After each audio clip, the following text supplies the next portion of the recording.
안녕하세요. 경제통통 희망팡팡 윤희숙TV 윤희숙입니다. 오늘은 경통희팡 윤희숙TV 역사상 처음으로 초대 손님을 모셨습니다. 우리 초대 손님 권 교수님 한번 소개 한번 해주시죠, 스스로를. 네, 안녕하십니까. 초대해 주셔서 감사합니다. 저 건국대학교 경제학과에서 근무하고 있는 권남훈이라고 하고요. 최근에 여기 이런 선전해도 되는지 모르겠는데 됩니다. 그 경제사회 TV라는 데서 권남훈 민세진의 경제 이야기라는 유튜브 방송을 시작을 했습니다. 많은 시청 바라고요.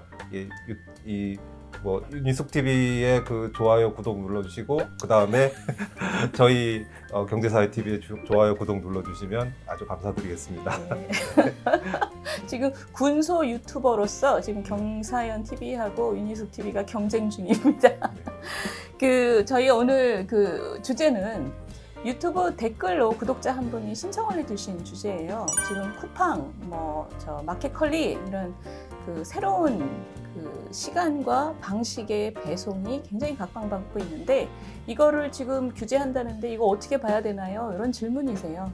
그럼 제가 간단하게 이 문제를 잘 모르시는 그 시청자분을 위해서 말씀을 드리면 지금 대형마트나 백화점이 특정 지역에서 새롭게 사업을 시작할 때 중소상공인들이 근처에서 피해가 예상될 경우에는 그 영업 방식이나 시간을 제한할 수 있도록 돼 있습니다. 그런데 지금 이번에 대중소기업 상생 협력 촉진에 관한 법률 개정안이 지금 발의가 예정이 돼 있는데 그 안에 이런 그 온라인 이커머스 기업도 이제 적용이 되도록 하는 그 내용이 들어 있습니다. 그래서 결과적으로 지금 예측을 하기를 이게 새벽 배송이라든가 로켓 배송이라든가 신선식품의 배송 이런 건 이제 어려워지겠구나라고 여러분들이 걱정을 하고 계신 거예요.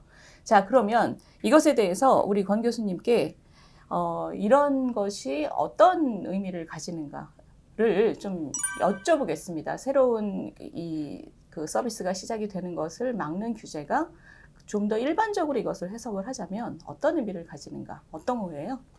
네, 대형마트에 대한 휴일 규제는 이미 오래전부터 이제 있어 왔는데요. 이제 그 전통 시장이라든지 중소상공인을 보호하기 위한 규제인데 사실 그 규제에 대해서도 굉장히 말이 많았죠.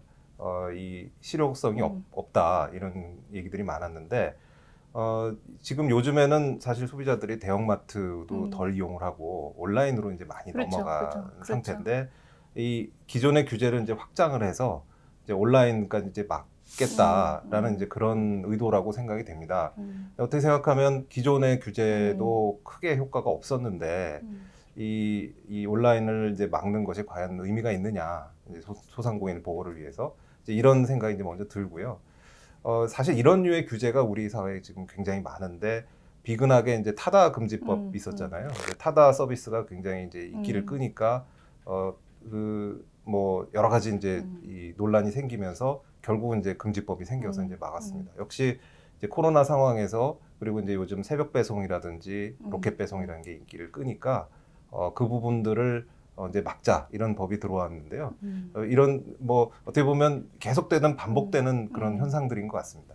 근데 사실 조금 길게 보면 이런 느낌이 들어요. 저희가 어렸을 때만 해도 엄마들이 오후 3시나 4시에 다 시장에서 만났거든요. 매일매일 장을 봐야지 식구들한테 이제 저녁을 할 수가 있었는데 그게 이제 여성들이 경제활동 참가율이 높아지고 이 기술이 발전하면서 지금 집집마다 어마어마하게 큰 냉장고들을 갖고 있거든요. 저희 집도 지금 냉장고가 꽉 차 있습니다. 네. 그러니까 오늘 뭘 먹을지는 냉장고 문을 열어보고 고민할 수 있는 시대인 거잖아요. 근데 그게 뭐냐면 그 사람들의 어떤 라이프 스타일이 바뀌고 또 소비에 대한 어떤 그 패턴이 바뀐 거죠. 그리고 그 근저에는 그 사람들이 자기의 시간을 어디다 쓰고 싶어 하는지에 대한 선호가 바뀐 거거든요.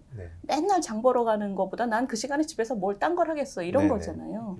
근데 지금 이제 그 집에 머무르는 시간이 많아지면서 오히려 신선식품이나 이런 것들을 빨리 먹고 싶고 또 건강에 대한 수요도 높아지고 그리고 배송을 했으면 빨리 좀 받아보고 싶다 이런 또 선호가 달라진 거기 때문에 이거는 뭔가 좀 이런 변화는 거부할 수 없는 어떤 큰 흐름이 있는 게 아닌가라는 생각이 들어요. 그렇다면 이런 것은 좀 길게 보자면 우리 그 역사 속에서 항상 있어왔던 네네. 일일 것 같은데 어떻게 네. 생각하세요? 뭐 사실 이제 그 말씀하시니까 저도 이제 냉동식품 음. 굉장히 많이 먹는 사람인데요. 음. 이 신선식품 이제 로켓 배송 이런 게 생기면서 정말 좋아졌다 이제 이런 그렇죠. 생각이 들었습니다.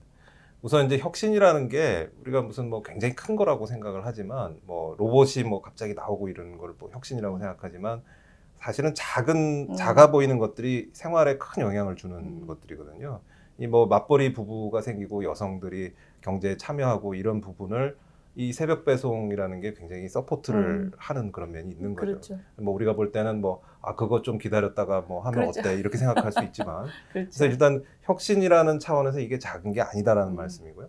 그 다음에 역사상 보면 이런 일들이 거의 그 산업혁명이 시작된 거의 한 300년 전부터 지금까지 늘 그렇죠. 있어왔던 일이라는 그렇죠. 거죠. 러다이트처럼. 네네네. 기술이 새로 발전을 하고 더 나은 방식 그리고 더 소비자에게 혜택을 주는 방식이 생기고 그러면은 어떤 비즈니스가 크고 그에 따라서 기존의 비즈니스는 좀 어려움을 겪고 그러면 그거를 어떻게 전환해 나갈 건 당연히 저항이 생기고요. 근데 그런 부분들을 사실 300년이나 똑같은 일을 반복했으면 우리가 어떤 거기서 교훈을 좀 얻고 현명하게 좀 대처를 할 필요가 있는 것 같습니다. 근데 지금 말씀하신 것처럼 크게 보면 또 이건 항상 있었던 일이야 이렇지만 지금 이런 그 신선 식품의 배달이라든가 아주 초고속의 배달 때문에 근처 상권으로서는 위협이 되는 건 맞거든요. 그러니까 이런 전통적인 방식으로 영업을 하시는 분들 입장에선 이게 두려움과 고통이 있어요. 네. 근데 이것을 그래서 정부가 나서서 이거를 그 위로해주고 뭐 보완해주기 위해서 규제를 만들면 그 규제라는 게 결국 본질은 뭐냐면 어떤 사람들의 그 라이프 스타일이 변하는 것에서 요만한 기회를 보고 그 시장에 진입한 그 혁신자들이 새로운 산업을 지금 일으키고 있는데 그 기회들, 이 사람들이 포착한 기회를 사실은 정부가 규제하고 줄이는 거거든요. 네. 그러면 이것이 큰 흐름에서는 뭐 맨날 있어왔던 일이다 그러지만 사실 지금 보면 이런 것들이 혁신의 속도를 늦추거나 아니면 고통받는 사람들을 방기하거나 이런 굉장히 어려운 선택이라고 보여요. 그러면 이것을 어떻게 화해할 수 있는 방법이 슬기로운 해법이 300년 동안 관찰한. 예. 사실 뭐 제3자는 쉽게 얘기를 하지만 직접 그걸 당하시는 분들은 굉장히 어려운 문제죠. 그러나 또 다른 면에서는 지난 역사 동안 혁신이 뒤로 간 경우라는 건 없었습니다. 그래서 혁신이 생기면 항상 그 혁신의 방향으로 언젠가는 갈 수밖에 없는데요. 이거를 그냥 가만히 막고만 있다 보면은 결국은 나중에 그게 더 크게, 더 갑작스럽게 찾아오면서 더 큰 고통이 생길 수밖에 없거든요.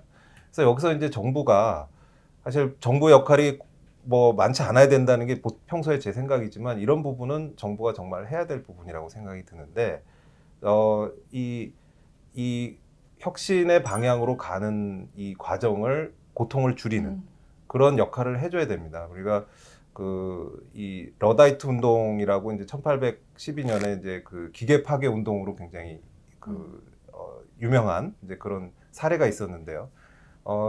이 새롭게 들어오는 기계들을 거부를 하면서 이제 노동자들이 그 기계를 막 때려 부시는 이제 그런 것들이 기계 파괴 운동으로 이어졌는데 결국은 그거를 기계는 들어왔고요.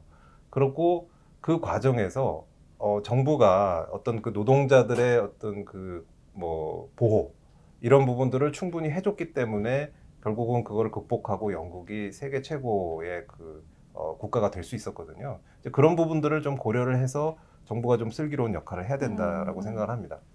그러니까 사실 이런 것을 좀 적극적으로 사회적으로 수용성이 좀 높아지고 많은 시도가 일어나고 이런 것들이 좀 중요해 보이는데 근데 지금 그렇다고 해서 모든 이런 상황이 벌어질 때마다 정부가 그럼 어떻게 지원해야 되지? 그리고 처음부터 시작해서 끝까지 막 만들어내기도 이상해요.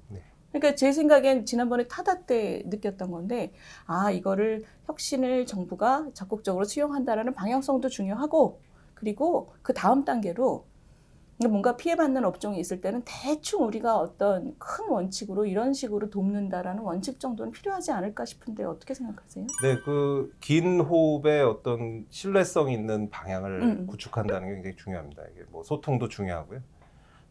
일단은 보통 지금까지의 대응은 어떤 뭐 이해관계 충돌이 일어나면 그제서야 이제 뭐 대응을 하면서 어떻게 할까 뭐 이런 식으로 대응하는 면이 있었다면 이런 것들은 그 굉장히 불확실성을 높이는 거죠.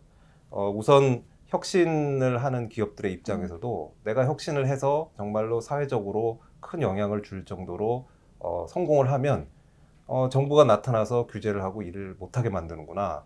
이렇게 되면 이제 혁신이 더 이상 일어나지 않는 것이고요. 그 고통을 뭐 받고 이제 어려움을 겪는 소상공인들의 입장에서도 혁신이 일어나게 되면 거기에 내가 적응하려고 노력하고 열심히 하면은 결국 나의 살 길이 마련될 수 있겠구나라는 어떤 보장이 있어야 혁신에 좀 더 협조적이 될 수가 있습니다. 근데 그런 비전을 정부가 장기적인 호흡으로 가지고 있으면서 그거를 끊임없이 소통을 하는 그런 틀을 마련할 필요가 있다고 생각을 합니다. 그렇죠. 그러니까 고통을 완화하는 조치가 또 베스트 프랙티스로서 하나씩 만들어지면 그게 사회 전체의 어떤 두려움을 줄이는 것이고 혁신을 하려고 하는 사람들의 그 의욕도 사실 꺾지 않고 네, 소비자는 소비자대로 이런 베스트 프랙티스 속에서 내가 이런 새로운 서비스를 이용하는 것이 그렇게 쉬운 일이 아니구나. 네. 고통을 사실은 가지고 오는 것이고 그렇기 때문에 이런 그 의사결정 과정에서 소비자도 좀 더 인내심을 가지고 이것을 바라보게 되고 이런 게 아마 바람직한 어떤 네, 모습이 그렇습니다. 아닐까. 예, 그런 소비자라고 해도 음. 사실은 뭐 소비할 땐 소비자지만 또 이런 일을 누구나 당할 수 있는 거거든요. 그렇죠, 그러니까 그렇죠. 뭐 혁신가가 될 수도 있고 또는 뭐 소상공인들처럼 그렇죠. 그러니까 그런 부분들을 사회 이제 각 구성원들이 서로 이해하고 갈 수 있는 그런 토대가 마련이 될 필요가 있습니다. 근데 어쨌든 첫 단추는 좀 똑똑하고 스마트하고 방향성이 있는 좀 미래지향적인 그 정부네요. 정부와 국회. 네. 그러니까 정부가 역할을 잘 해야 되는데 그냥 뭐 돈 집어넣어서 뭐 이렇게 그 벤처 육성한다 뭐 이런 그렇죠. 게 중요한 게 아니고요. 그렇죠. 사실은 이런 혁신에 대해서 어떤 자세를 가지느냐 이게 훨씬 더 중요한 문제라고 생각합니다. 예, 저희 오늘 이 주제를 준비한 이유는 이 주제를 제안해 주신 우리 구독자께서는 사실 소비자 입장에서 이걸 어떻게 봐야 되나요? 하고 좀 궁금하시기도 하고 짜증도 나고 그렇게 제안을 하신 것 같아요. 근데 이 문제는 조금 긴 호흡으로 그 본질도 바라봐야 되고 해법도 찾아봐야 된다. 이런 그 의도로 저희가 전문가분을 따로 모셔서 이 문제를 들여다봤습니다. 선생님 뭐 제안하실 거나 뭐 맺은 말 있으세요? 이 문제에 대해서? 아니 워낙 많은 말씀하셔가지고요. 제가 너무 많이 말했어요. 아닙니다. 네. 워낙 뭐 그 잘해주실 거라고 믿습니다. 네. 예. 국회에 대한 주문으로 마감을 하시네요. 네. 오늘 감사했습니다. 예, 감사합니다. 네. 경제 통통. 뭐라고요? 경제 통통. 희망팡팡. 경통이팡.